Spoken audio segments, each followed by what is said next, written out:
ओम नमः शिवाय।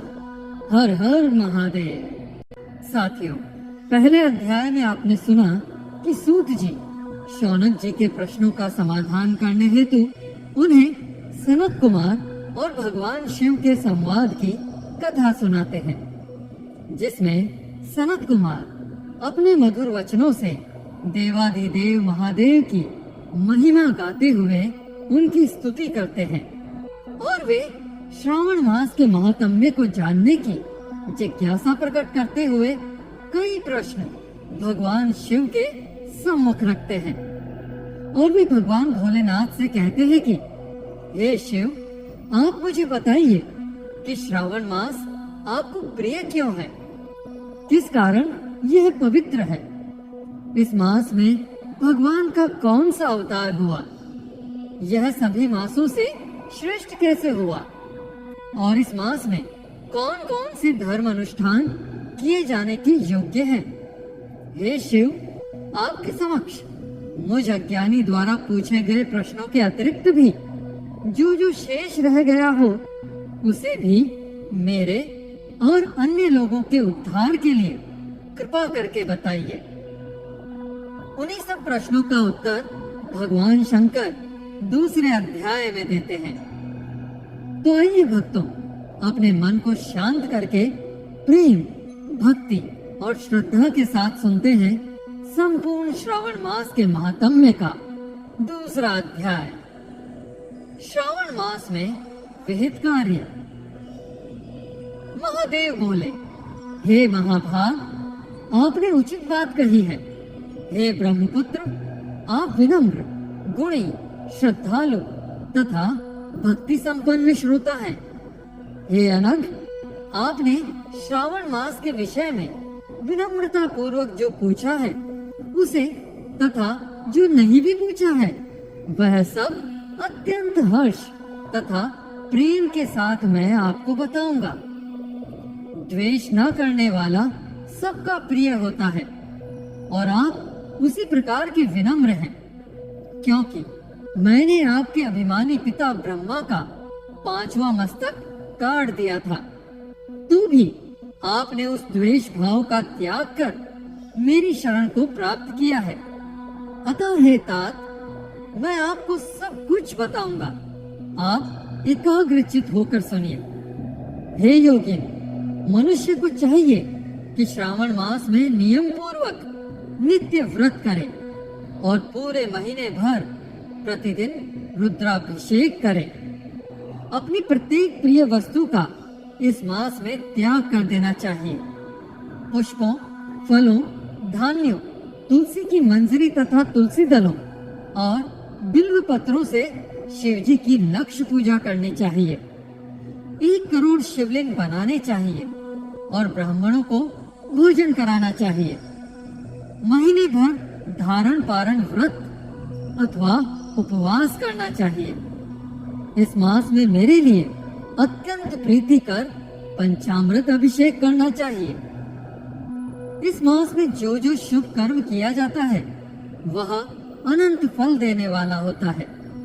हे मुनि, इस माह में भूमि पर सोएं, ब्रह्मचारी रहें और सत्य वचन बोले। इस मास को बिना व्रत के कभी व्यतीत नहीं करना चाहिए। फलाहार अथवा हाविष्य अन्न ग्रहण करना चाहिए। पत्ते पर भोजन करना चाहिए। व्रत करने वाले को चाहिए कि इस मास में शाक का पूर्ण रूप से परित्याग कर दे।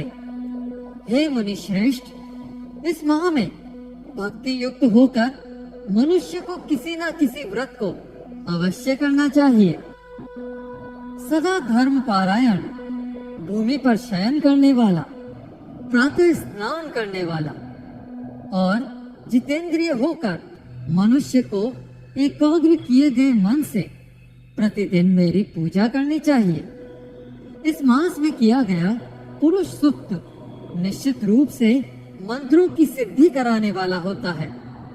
इस मास में शिव के षाणाक्षर मंत्र का जाप तथा गायत्री मंत्र का जाप करना चाहिए और शिव जी की परिक्रमा, नमस्कार तथा वेद पारायण करना चाहिए। पुरुष सूक्त का पाठ अधिक फल देने वाला होता है। इस मास में किया गया ग्रह यज्ञ कोटि होम, लक्ष होम तथा अयुत होम शीघ्र ही फलित होता है और अभिष्ट फल प्रदान करता है। जो मनुष्य इस मास में एक भी दिन व्रतहीन व्यतीत करता है वह महाप्रलय पर्यंत घोर नरक में वास करता है। यह मास मुझे जितना प्रिय है उतना कोई अन्य मास प्रिय नहीं है। यह मास सकाम व्यक्ति को अभिष्ट फल देने वाला तथा निष्काम व्यक्ति को मोक्ष प्रदान करने वाला है।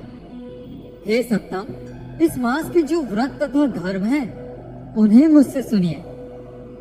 रविवार को सूर्य व्रत तथा सोमवार को मेरी पूजा व नक्त भोजन करना चाहिए। श्रावण मास के पहले सोमवार से आरंभ करके 3.5 महीने का रोटक नामक व्रत किया जाता है। यह व्रत सभी वांछित फल प्रदान करने वाला है।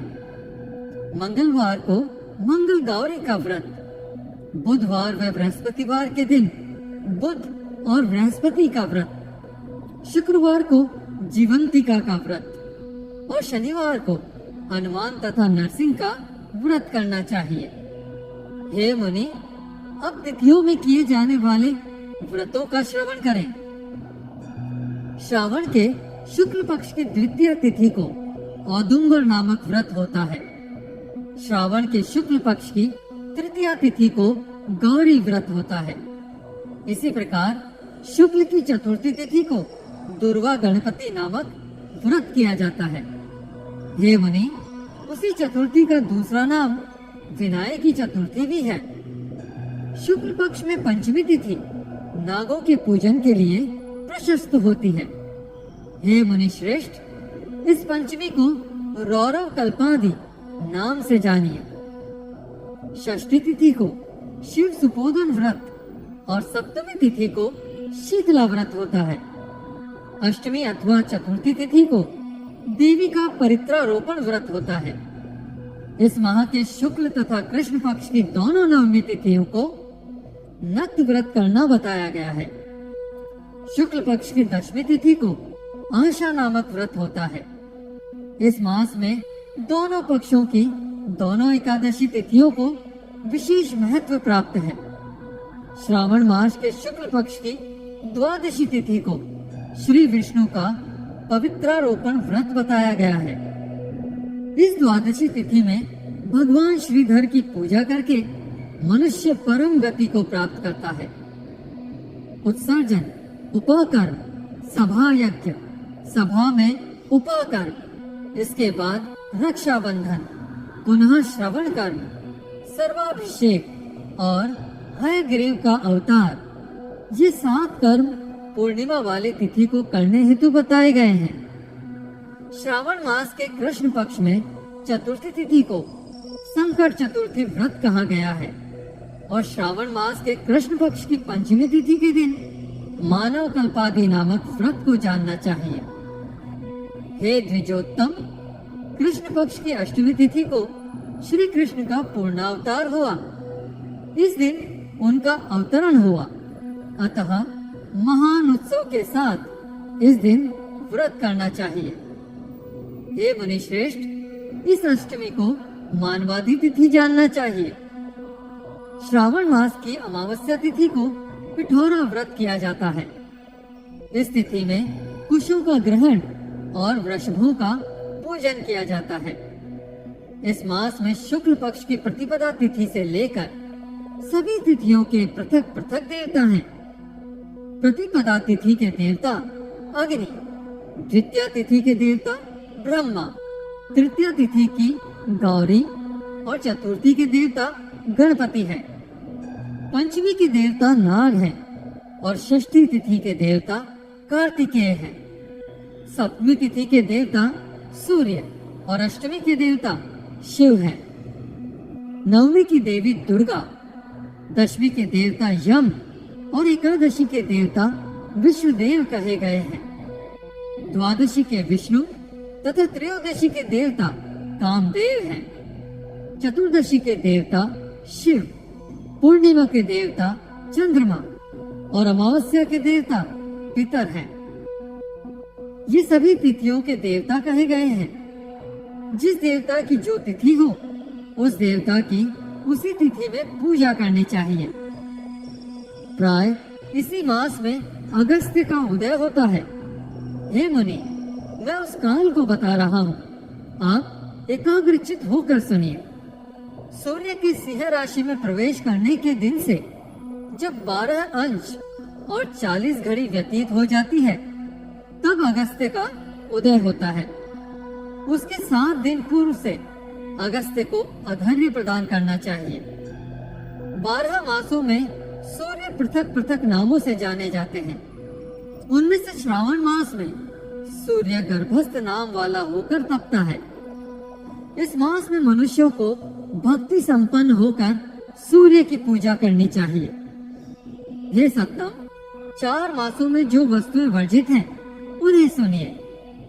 श्रावण मास में शाक तथा भाद्रपद में दही का त्याग कर देना चाहिए। इसी प्रकार अश्विन में दूध तथा कार्तिक में दाल का परित्याग कर देना चाहिए। यदि इन मासों में इन वस्तुओं का त्याग न कर सकें, तो केवल श्रावण मास में ही उक्त वस्तुओं का त्याग करने से मानव उसी फल को प्राप्त कर लेता है।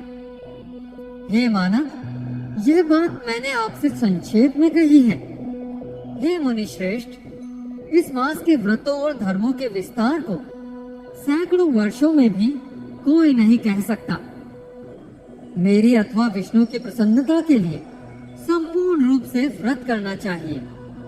परमार्थ की दृष्टि से हम दोनों में कोई भेद नहीं है। जो लोग भेद करते हैं वे नरकगामी होते हैं। अतः हे सनत कुमार, आप श्रावण मास में धर्म का आचरण कीजिए। और इस प्रकार श्री स्कंद पुराण के अंतर्गत भगवान शिव और सनत कुमार के संवाद में श्रावण मास महात्म्य का दूसरा अध्याय संपन्न हुआ। भगवान शिव और सनत कुमार के आगे का संवाद हम सुनेंगे श्रावण मास महात्म्य के तीसरे अध्याय में। मित्रों, अगर आपको इस महात्म्य को सुनकर शांति और आनंद की अनुभूति हो रही है, तो आपसे निवेदन है कि आप भगवान शिव के इस श्रावण मास महात्म्य को लाइक करके सभी के साथ शेयर अवश्य करें और भगवान भोलेनाथ की भक्ति का अधिक से अधिक प्रसार करने में हमारी मदद करें। भगवान शिव शंकर आपकी सभी मनोकामनाएं अवश्य पूर्ण करेंगे। अगर इस वीडियो में मुझसे कोई भी त्रुटि या गलती रह गई हो तो मैं क्षमा प्रार्थी हूँ। तो प्रेम से बोलिए ओम नमः शिवाय। हर हर महादेव।